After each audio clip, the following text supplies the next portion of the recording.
لو بتدور على احسن طريقه ان انت تحفظ بيها فوكابيلاري، في الفيديو ده هقول لك ازاي تحفظ اهم 4000 كلمه في الانجليزي. هنتكلم على كذا نقطه هيساعدوك تحسن الانجليش بتاعك. اول نقطه فيهم هي ايه هي الفريكوينتلي يوزد فوكابيلاري. تاني نقطه هي ليه المفروض تحفظهم وازاي تحفظهم بدون ما تنساهم، وهل لو حفظتهم هيكون كفايه عشان تتكلم بطلاقه ولا لا. اخر حاجه هقول لك تعمل ايه بجانب حفظ الفوكابيلاري عشان توصل لهدفك في اللغه الانجليزيه، واللي هو عموما هيكون هدف مثلا ان انت توصل لمستوى B2 او انت توصل لنوع من انواع الاتقان للاربع مهارات: الكتابه والقراءه والاستماع والمحادثه. نتكلم على ده في اخر الفيديو. اول حاجه تعالى نتكلم على الفريكوينتلي يوزد فوكابيلاري. في ناس كتيره جدا على فيسبوك مثلا او على سوشيال ميديا بلاتفورمز بتبيع كتب فيها اكتر 3000 كلمه شائعه او اهم 600 جمله في الانجليزي، اهم مش عارف ايه.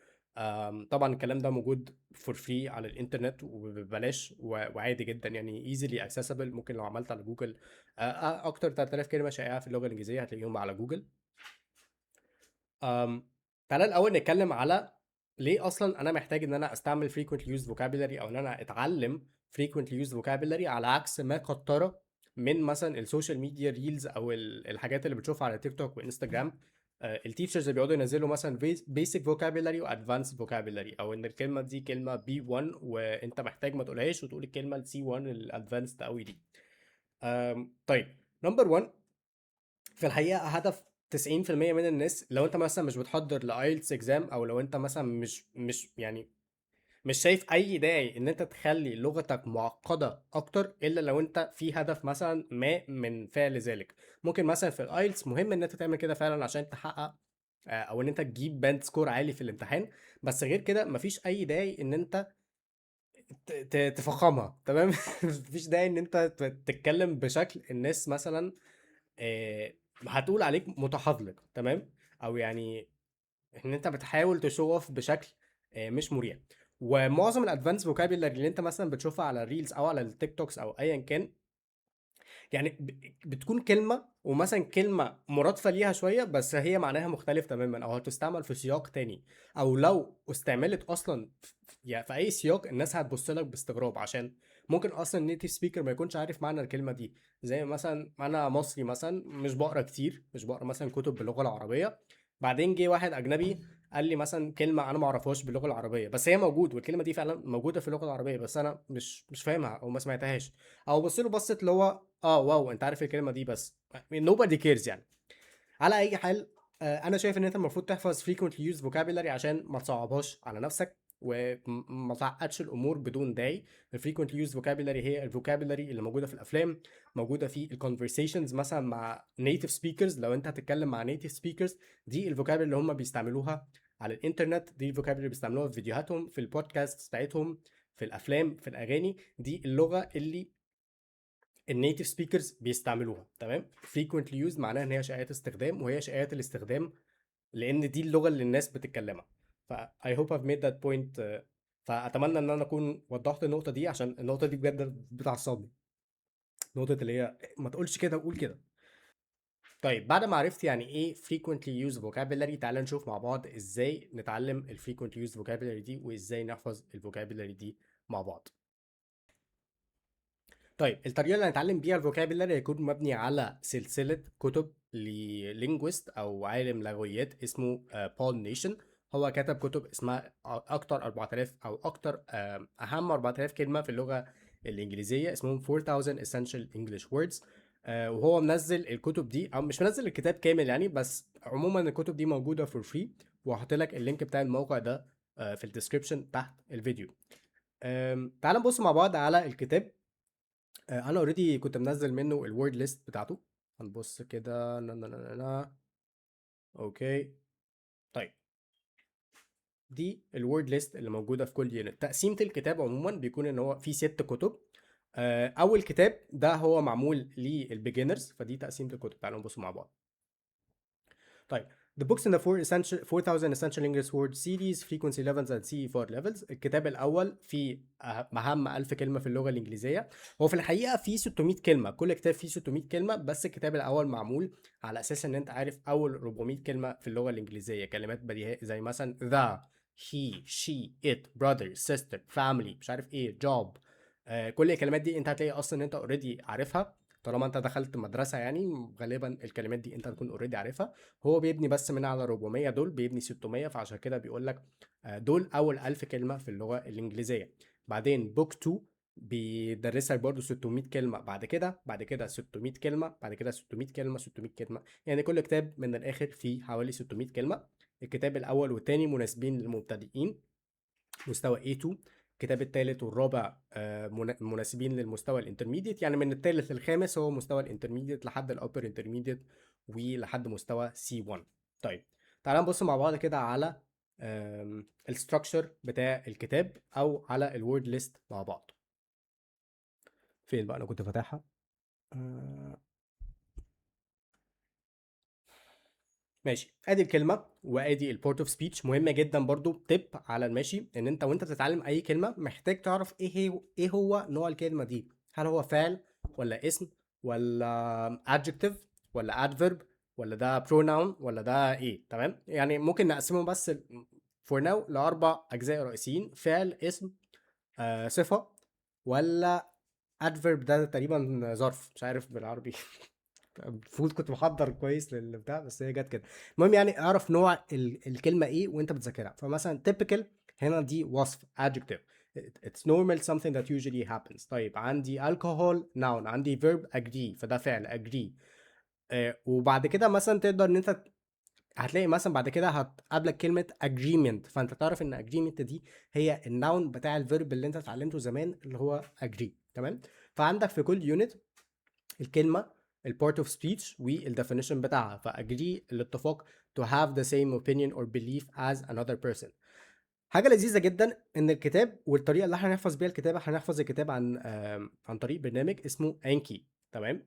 فالكوردز بتاعت انكي او البرنامج اللي احنا نتعلم منه الكلمات دي، والكتاب هو كاتب الديفينيشن بالانجليزي والكلمه موجوده بالانجليزي. فانت مش مجرد بتحفظ ال 600 كلمه مثلا الموجودين في بارت 1، انت بتحفظ 600 كلمه وبعدين مثلا بتقابل كلمات جديده. to have the same opinion، ف opinion يعني راي، او belief اقتناع as another person. طيب alcohol a type of drink، فانت عرفت ان الدرينك هنا معناه ان هي مشروب. وانت اصلا بتتعلم ال 600 كلمه دول هتكم across او هتقابل vocabulary جديده، وده هيساعدك اكتر في تعلم الانجليزي بسرعه. طيب فبكل بساطة كل يونت فيها حوالي 30 كلمة و سوري 20 كلمة، وكل كتاب فيه 30 يونت، ف 30 يونت كل يونت فيه 20 كلمة. اوكي، ده مثلا الكلمات اللي موجودة في الكتاب الأول. الكتاب الثاني نفس الكلام، الكتاب الثالث نفس الكلام، وبيكون فيه برضو example sentence. وهوري لك شكلها على انكي دلوقتي. ادي فتحنا انكي مع بعض. فين؟ طيب تعالى نبص كده اهو وندوس study now. طيب alcohol، اوكي، طالع لي هنا الاي بي اي او طريقه الكتابه مثلا، مش مهم. alcohol، وبعدين طالع لي noun نوع الكلمه ايه، اسم. تمام. وهنا ممكن اسمع البرونانسيشن. طيب شريف هنا من المونتاج، هو للاسف السكرين ريكوردر ما جابش صوت الاوديو على الفلاش كاردز، بس يعني في ساوند ريكوردنج ليه، بس للاسف السكرين ريكوردر ما جابش الصوت ده، فعشان كده طيب الحته دي فزي ما غريبه انت شويه. شايف كده انت ظاهر لك هنا الكلمه والورد تايب بتاعها والديفينيشن بتاعها. فالكحول is a type of drink that can make people drunk. وبعدين هنا عندي example sentence: a person should not drive a car after he or she has been drinking alcohol. ممكن برضو حاجه تانية انا اقدر اعملها، بص لك كده، ممكن حاجه تانية برضو انا اقدر اعملها ان انا استنى. ماشي، حاجه تانية ان انت تقدر تعملها ان انت تشادو وانت بتسمع الاوديو ريكوردنجز دي. فانت تسمع مره مثلا وتحاول ان انت تقلد البرونانسيشن اللي موجود في الاوديو ريكوردنجز دي. طيب انا عارف الكلمه دي بالنسبه لي الكحول كلمه بسيطه او سهله، انا محتاج بس ادوس باس. تمام، او يعني الكلمه دي بالنسبه لي انا عارفها، فانا مش عارف مثلا كلمه اجري، فهدوس هنا فيل وده هيخلي الكلمه تظهر لي تاني كمان دقيقه. تمام، لو عملت باس الكلمه دي هتظهر لي كمان يوم او كمان 7 ايام او كمان 15 يوم على حسب. طبعا انا اشتغلت في الداك دي عشان كنت بحاول ان انا اصور فيديو تاني، فعشان كده مورياك 15 يوم. طيب عندي ايه arrive. طيب لو انا عملت فيل هيوريني الكارت مره تانية كمان دقيقه، بحيث ان انا اشوف الكلمه تاني وافتكرها من المره دي. يعني المره دي مثلا مش عارف يعني ايه arrive، ف to arrive is to get somewhere. طيب فانا مش عارف الكلمه دي هدوس فيل. لو عارفها هدوس باس وهتظهر لي كمان 10 دقايق. بعد 10 دقايق تظهر لي تاني لو دوست عليها مثلا باس تانية هتظهر لي بعديها بيوم. طيب دي الستراكشر بتاع انكي برنامج معمول على كونسبت اسمه السبيسد ريبيتيشن او التكرار المتباعد. وليه اصلا ناس كتيره جدا بتستعمل انكي في ان هي تتعلم؟ الاول عاوز اوريك الجراف ده، اسمه الفورجيتنج كيرف، او جراف النسيان يعني. تمام، تعالوا نبص كده على واحد منهم. الفورجيتنج كيرف هو كونسبت انت غالبا عارفه، ان انت بتنسى الحاجه لو انت ما رجعتش عليها، ودي الفلسفه الانكي مبني عليها، مبني على ان انت تشوف الحاجه بشكل متباعد. يعني مثلا النهارده اتعلمت كلمه جديده، كمان يوم اشوفها تاني قبل ما انساها. بعد كده مثلا خلاص، فانا شفتها ذاكرتها النهارده وذاكرتها بكره او هذاكرها بكره، فغالبا انا هفضل فاكر الكلمه دي لمده 3 4 ايام قدام. فبعد 3 4 ايام يظهر لي الكورد دي مره تانية. فانا رجعت عليها كده لحد دلوقتي 3 مرات، يعني ذاكرتها مره ورجعت عليها مرتين مثلا، وبعديها باسبوع تاني اراجع عليها تاني، بعديها ب 14 يوم، بعديها ب 28 يوم، بعديها ب3 شهور، وهكذا. فكل حاجه انت تتعلمها، الهدف من البرنامج ده ان هو اوريدي معمول بالخاصيه دي او بالفيتشر دي عشان يساعدك ان انت تراجع على الكلمات اللي انت اتعلمتها. عشان كده مثلا في بدايه الفيديو قلت لك 4000 كلمه في سنه. ان انت تعدي او ان انت تذاكر كميه الفوكابيلاري دي محتاجه وقت، عشان اللعبه مش في ان انت تاكواير نيو فوكابيلاري وانت مثلا تحفظ 20 30 كلمه كل يوم. اللعبه ان انت تكيب اب، والحاجات اللي انت ذاكرتها زمان تبتدي تراجع عليها مع مواظبتك على استعمال البرنامج ده بشكل يومي. حاجه كمان ان انا ما انصحش ان انت تذاكر اكتر من 10 كاردز بير داي عشان ما تزهقش من القصه دي والموضوع ما يكونش متعب بالنسبه لك. يعني لو انت مثلا حطيت 10 كاردز بير داي، ممكن تقول ان انت هتاخد 10 دقايق في مذاكره كلمات جديده و20 minutes بتعمل الريفيوز بتاعتك او بتراجع على الكلمات اللي انت ذاكرتها زمان. طبعا في الاول الموضوع تحس ان 10 كوردز بير داي دول ولا حاجه، بس بعد مرور اسبوع اسبوعين 3 شهر، الكروت اللي انت ذاكرتها زمان هتبتدي تتضاف، فوقت المذاكره بتاعك هيزيد بشكل ملحوظ. فدي الكاردز بتاعتنا. تعالى نتكلم على ازاي تنزل البرنامج ده وازاي تلاقي الكاردز دي، او ازاي تسيت اب البرنامج عندك على البي سي. طيب اول حاجه هتحتاج تعملها ان انت تخش على انكي. فهكتب مثلا انكي ويب سايت على جوجل او انكي ويب وات ايفر، تخش على الموقع ده ankiweb.net. لا مش ده، مش الموقع ده، استنى تخشش هنا. فين الموقع؟ طيب اكتب انكي بس. ماشي، انكي هو ده. تخش هنا وبعدين تدوس على داونلود انكي، وتختار بقى ويندوز ماك مش عارف لينكس، تختار تنزل برنامج وتسطبه نيكست نيكست نيكست، خلاص كده تمام. طيب تاني حاجه بقى ان انت هتحتاج تنزل الليسته دي. هو اوريدي في حد عامل لسته فيها اللي هم ال 4000 essential english words. فهتخش على من نفس الموقع، هتدوس على shared decks، وبعدين تدوس على languages english، وبعدين هتلاقي هنا ال 4000 essential english words. هو هنا مجمع ال6 كتب مع بعض في ديك واحده. الديك هي يعني حاجه فيها الكروت بتاعتنا. تمام. ففي بكل بساطه الفوكابيلاري اللي موجوده في الكتب كلها. هتدوس داونلود، بعدين هينزل لك فايل هنا، هتدوس عليه دبل كليك وهو هيدخل الكاردز على البرنامج لوحده. وبعدين هتفتح، هيكون شكله كده. في شويه اد اونز انت هتحتاج ان انت تنزلها، وهسيب لك برضو الكودز دي في الديسكربشن.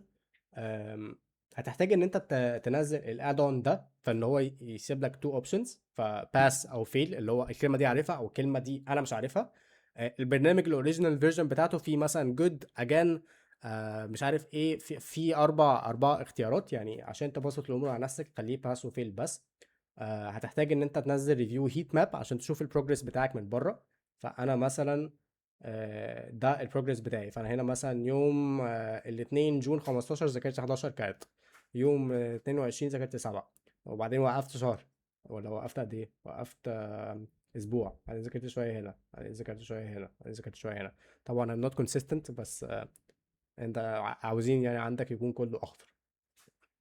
المهم هسيب لك شويه ادونز تنزلها عشان برضو تكون فاهم الادونز دي بتعمل ايه. هتنزل الباس والفيل، هتنزل ريفيو هيت ماب، وممكن تنزل هما الاثنين دول، يعني الباقيين مش مهمين قوي.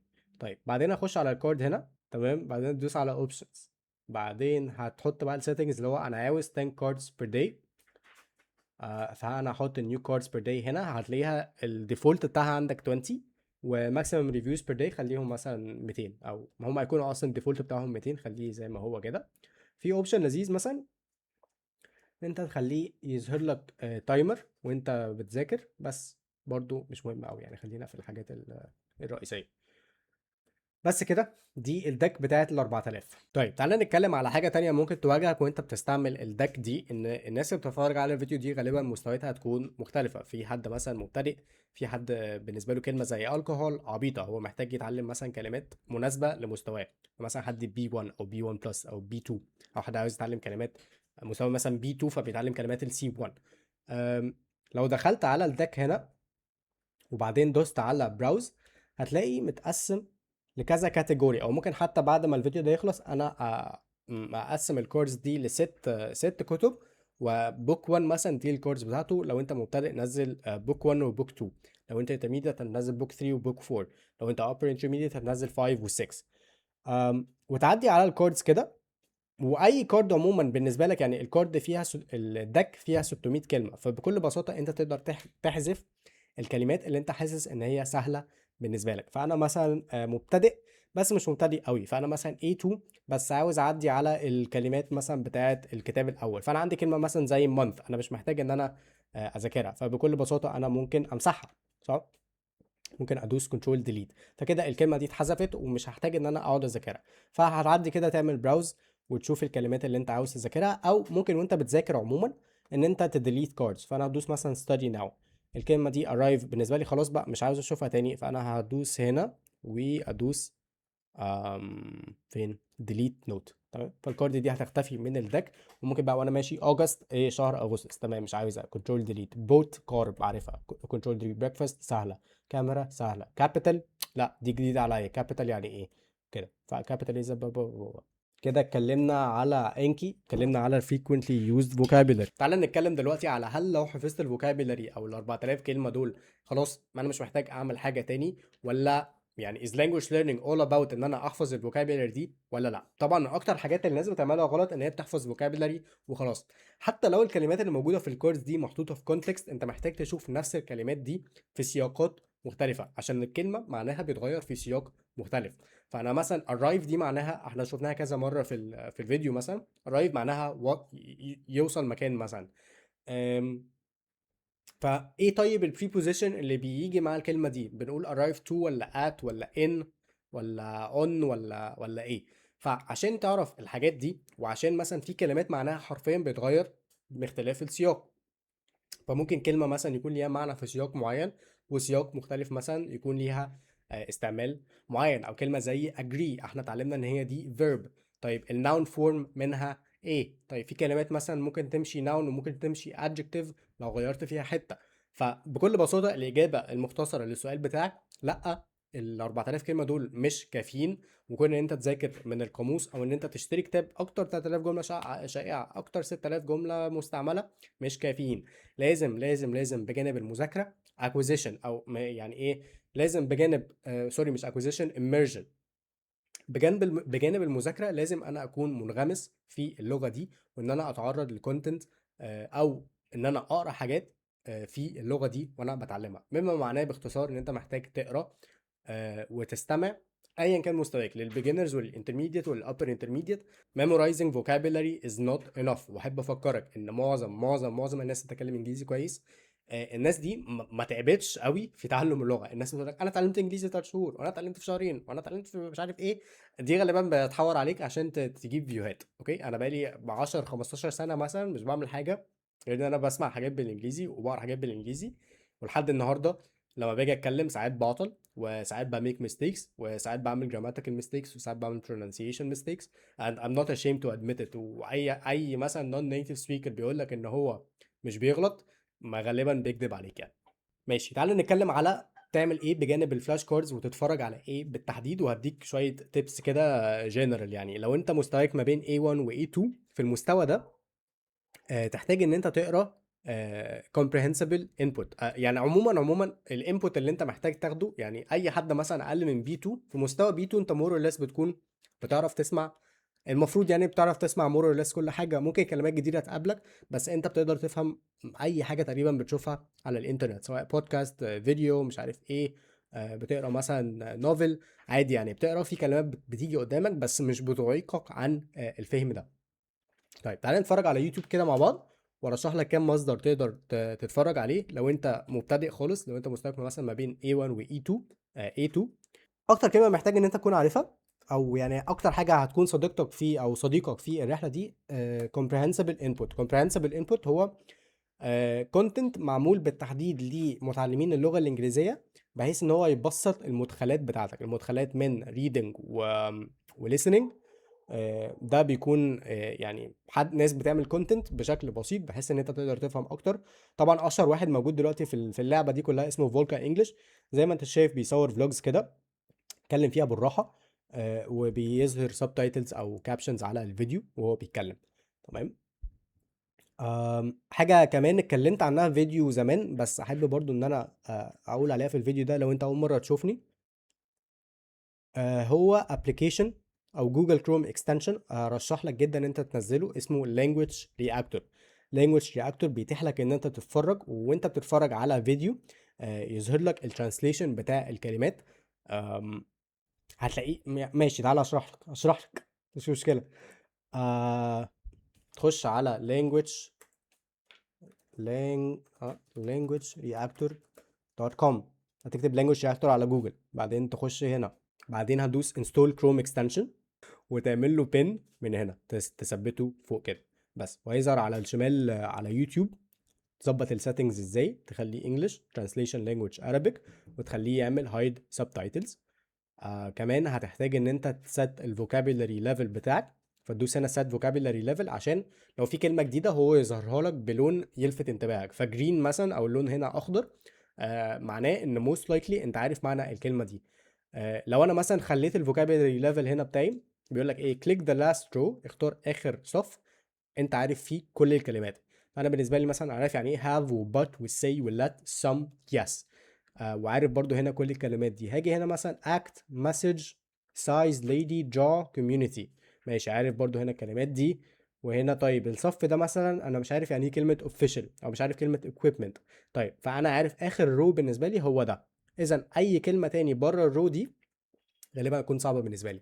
فالكلمات الخضراء هي غالبا كلمات أنا عارفها زي sleep، the first night. طيب sand كلمة غالبا أنت مش عارفها، فبيطلع لها هايلايت باللون مش عارف ده لون ايه يعني، ايا كان، بنفسجي I think. وبيطلع لك مثلا باورنج، دي ممكن انت تكون عارفها ولا لا. الفكره يعني هي لفت انتباهك وانت بتتفرج على الفيديو، بحيث ان انت تشوف الكلمه دي انا غالبا عارفها ولا لا. طبعا برضو فيتشر لذيذه ان انت برضو ممكن تعمل شادوينج هنا، الناس بتعشق الشادوينج، ممكن تعمل شادوينج هنا. ف comprehensible input vlog in my old مش عارف ايه.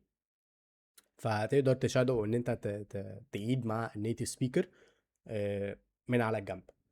طيب فاذا لو انا بيجنر ممكن اتفرج على فولكا انجلش. لو فولكا انجلش صعب بالنسبه لي انا، اللي هو هبتدي من الصفر حرفيا، في تشانل اسمها comprehensible input for ESL beginners، تشانل بتاعت الراجل ده. تمام. فدي مفيش ابسط منها اتفرج على الكونتنت ده. ولو عاوز ريدنج، لو عاوز قراءه، استعمل ابلكيشن استوريا. اوكي. الابلكيشن ده جامد جدا جدا جدا جدا، من احسن الابلكيشنز اللي انا شفتها ومجاني. الابلكيشن بيعمل حاجه اسمها جريدد ريدرز، اللي هو بيعمل قصص. يعني في كتب اصلا مشهوره جدا، كتب زي مثلا اتوميك هابتس، كتب السيلف هيلب، كل النوفلز المشهوره، كل الحاجات المشهوره، هو بياخدها وبيعمل لها ادابتيشن على حسب مستواك. يعني في مثلا الكتاب في منه تقريبا 6 مستويات، فكتاب مثلا متبسط للمبتدئين خالص A1 مثلا، وبعدين بيكون برضو متبسط ل A2 B1 B2 لحد C1 تقريبا عندهم كتب. فالابلكيشن موجود على اندرويد وايفون بس، يعني مش موجود على البي سي. فاذا مصدرين الاستماع بتوعي هم فولكا انجلش لو انا يعني ايه في الانترميديت، او يعني A2 لو انا لسه هبتدي خالص from scratch مستواي ضعيف، هخش هنا على English Comprehensible Input for ESL Beginners. طيب لو انا بقى B1 مثلا وعاوز ابتدي، يعني فولكا انجلش بالنسبه لي سهله قوي، انا عاوز حاجه تشالنجينج اكتر، ساعتها هتستعمل language reactor وتدايف into authentic content، يعني content معمول للنيتيف سبيكرز. تسمع بقى بودكاست، تسمع كريس ويليامسون، تسمع جو روجن، تسمع مش عارف مين. وعلى الشانل بتاعي هتلاقي كورس انا كنت عامله، م- م- م- م. اسمه How to go from B1 to B2. وكنت حاطط في الاكسل شيت، كنت حاطط اكسل شيت فيه ريسورسز في كل الشانلز اللي انت عاوزها تقريبا. ففي شانلز مثلا بتكلم فيها، راحت فين اهي. فانا مقسم لك الشانلز لو انت مستواك انترميديت، يعني على حسب تتفرج على حاجه اللي انت اللي عاجباك، ما تتفرجش على حاجه اللي هو ايه، ما اعرفش، على مزاج حد. يعني اتفرج على الحاجه اللي انت فعلا بتتفرج على كونتنت زيها بالعربي. فمثلا الحاجات دي سهله، فانا حطيت لك كولوم ايزي تو اندرستاند. حطيت لك كونتنت ايه سيلف امبروفمنت وبرودكتيفيتي وانتاجيه، وحاطط بودكاست، حاطط جيمنج، فاشن وستايل، حاجات مضحكه، سفر، علوم، هيستوري اند بوليتكس، فاينانس، سبورتس، فيتنس، مش عارف ايه. فيعني حطيت شويه شانلز انا شايفها انترستنج. ممكن اعمل لك هنا احط لك سايكولوجي او علم نفس، حاجه كده زي دكتور راشد مش عارف اسمه ايه الصراحه، نسيت اسمه. ايه اسمه ايه، healthy gamer جي جي. دي تشانل انا بحبها جدا، بسمع له مؤخرا، راجل سايكولوجيست من هارفارد. المهم يعني كده انا علمتك ازاي تحفظ ال 4000 كلمه في سنه. لو قسمتهم لوجيكلي، طبعا انت مش محتاج تحفظ 4000 كلمه، انت على حسب مستواك. لو انت هتبتدي من الصفر خالص، فاشتغل على الكورس دي بشكل تدريجي. كل يوم خد 10 فلاش كوردز، واعمل معاها يعني اسمع معاها او اقرا، يا تسمع يا تقرا يا حبذا لو عملت الاثنين. ما تشغلش بالك لو انت مبتدئ بالسبيكنج او الرايتنج غير لما توصل مثلا لمستوى بي 1 بلس، ساعتها هتبتدي تفكر ان انت تعمل اوتبوت. دلوقتي مرحله الانبوت. لو انت مستواك بي 1، يعني ما بين بي 1 وبي 2، الفلاش كورز هتكون مفيده ليك، بس تستعملها كسبلمنت مش يعني طريقه رئيسيه تستعمل بيها اللغه. انت ستيل هدفك لسه الانبوت، بس تقدر يعني حاليا تقدر تعمل اوتبوت، بالذات لو انت بتحاول تجهز لشغل مثلا، او عايز ان انت محتاج ان انت تتكلم انجليزي. ذاتس اوكي. بس ما تخليش المين ايم بتاعك ان انت انا محتاج اتكلم. لا، انت لسه محتاج ان انت تسمع كتير وتقرا كتير، ولسه محتاج ان انت تذاكر اللغه شويه. ده فيديو النهارده، اتمنى تكون استفدت، اتمنى يكون كان فيديو خفيف بالنسبه لك. نسيت اقول لك، انا عامل انجلش كوميونتي. اوه this is like ماشي. آه انا عامل انجلش كوميونتي اسمه سوا انجلش. الكوميونتي ده هدفي ان انا اساعد الناس فيه تتعلم انجليزي، وان انا اكون موجود مع الناس دي، بحيث ان انا اكون على تواصل بشكل يعني اقرب ليكوا فيه. فهسيب لك اللينك في الديسكربشن. بفكر ان انا الكوميونتي ده يعني اديكوا تاسكس فيه مثلا كل يوم وتشتغلوا معايا بشكل يومي. ممكن اعمل مثلا اجنده للمبتدئين واجنده للانترميديت سبيكرز. ولو محتاج تسألني على حاجة، عاوز مثلا فيدباك على حاجة معينة، تقدر تكتب بوست هنا، ترفع فيديو ليك، عاوز تسأل على أي حاجة ليها علاقة باللغة الإنجليزية، تقدر تخش هنا وتكتب أي بوست. بس كده، شكرا على مشاهدتك، أتمنى تكون استفدت، وأشوفك في فيديو جاي قريب. I hope. مع السلامة.